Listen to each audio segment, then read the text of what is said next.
Take a modern credit card with every modern security aspect. It's got chip and pin, it's also got contactless.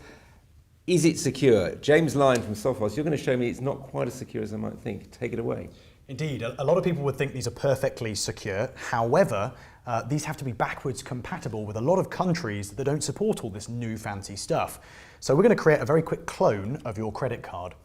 This device here costs about £150 and I purchased it on Amazon, so not from a dodgy criminal gang.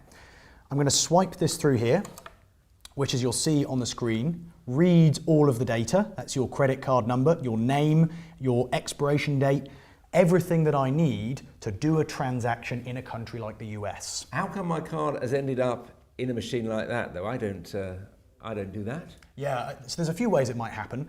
Firstly, of course, a retailer who's purposely engaging with activities could have one of these devices off to the side and sneakily swipe it.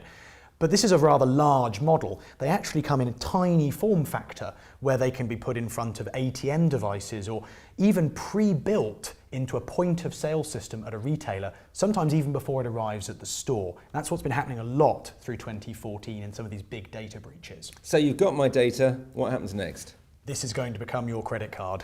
So let's wipe this blank card through. One of my favourites is to write it onto a hotel key card or something like that because they get really confused when you try and pay with it. So that says that it worked. Let's just validate it here.